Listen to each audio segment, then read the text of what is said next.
Hey everybody, welcome back to the channel. Hope you're having a fantastic day. And in today's video, we're going to be taking a look at the Cybergun Scar L. This is basically going to be kind of a part 2 to the original review I did on this gun. This is about a year after owning this. And I thought I'd kind of talk about this gun, my opinions. So let's talk about the good real quick. Because I feel like this gun really does so many things well. And I have a couple of gripes with it, but I want to talk about the good things first. So first things first. It has a lot of room for accessories. Now, I know that I don't have that many on here, but currently I have a rail cover under here, grip, and some stuff on top. But this thing has a lot of room for other gadgets and gizmos, which I really appreciate. I used to always kind of question, why would you need this much rail, and on top especially. But I have found it very easy to adjust how I want to use this thing, and where I want my sights. And especially on the M4, you really couldn't do that, at least on the Avengers one that I have, and that's currently... that's currently kind of like a work in progress for me, and kind of some stuff I want to do with it. But it's really nice having the ability to just kind of move the stuff around.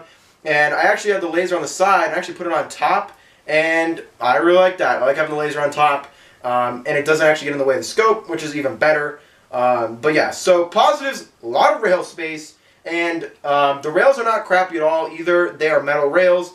So they're very sturdy. I've had zero lost with these things. I don't know, some of you are going to be like, well, it's an airsoft gun, duh. But if you kind of whack it again, if you whack other guns, and you'll kind of see a little bit of zero because of like, especially polymer guns, if you whack it hard enough, you will definitely lose your zero. Or you'll actually break the entire rail, just saying. Very nice. The suppressor, having a suppressor on here, really nice having that threaded muzzle. Unfortunately, Cybergun did a very, very crappy job putting it on here, and I basically had to stick a screwdriver through the holes on the suppressor, the flash suppressor on here, and basically had to rip it off because it was just not coming off. I tried using heat gun, boiling water maneuver, it wasn't having any of it, so I ripped it off, and whatever. So suppressor's on here now. Now the front sight, it's kind of nice having it fold down this low. I have no problems with keeping it on there, because it's just that low. It's very low profile, very nice. Having ambidextrous controls as well, so there you go. Adjustable cheek riser, that's very nice. And then obviously the retractable stock. A lot of people have a lot of problems with the retractables. They're like, well, we should just use the M16A1. It's actually very nice having this, so that's always good. And then obviously the folding stock, I really like that when I'm using a Riot face shield for Super CQB stuff. And I have a video coming about that. Long story short, a lot of people at my old field used to cheat, so I actually grabbed a Riot Shield face mask, and I would actually use my laser and kind of like just hip fire the thing, or if I really needed to aim because someone was a little farther away, I just hold it kind of out front with the red dot and kind of just shoot them. So there's always that. Obviously the bottom rail, you can put a grenade launcher on there. Currently I just have a foregrip. So yeah, having the ambidextrous controls, really good. You actually have to use this ambidextrous when you're folding the grip, or folding the stock I should say, because you cannot access this, So there's that. I had no problems with the stock coming out. It's actually held in there pretty nicely. So good job on Cybergun for doing that. And I've had no problems with my batteries not working. I know on some guns with folding stocks, if you keep the battery in the stock I should say, some people have had a lot of problems. I've had zero problems with it on this gun. But yeah, there's that.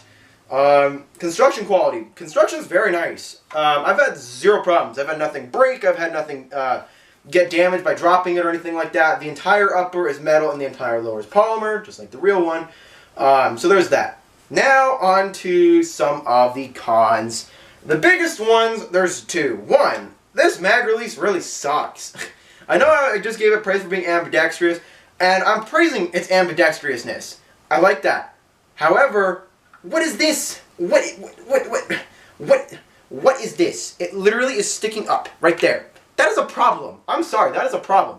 So when you were using this gun, I literally noticed this about 2 months ago.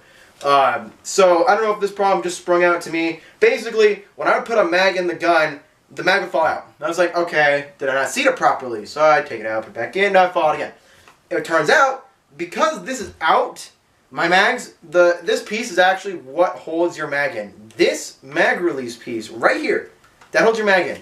So because the spring underneath it right here is so weak, it's not pushing it back. So your mag falls out. Now, the solution I have found is actually just use it like a bolt release and just push it back down. And you're good to go. So that's a very, very kind of shitty solution to something that shouldn't be a problem in the first place. Honestly, if that was going to happen, just get rid of the ambidextrousness. This is fine. I actually really like the mag release on this gun. I really like it. So that's honestly, just remove it at that rate. If you're not going to put a strong enough spring in there, just remove it. So there's that. And then the last problem is the mag well. Now, I'm having problems with my KWA mags. I recently picked up a couple of KWA mags, 6 to be exact, and they're not feeding on this gun. They don't feed properly, I should say. The reason is, I don't know. I literally don't know. If I push the mags forward a little bit, so if I move my grip all the way back and I push the mag forward, they feed just fine.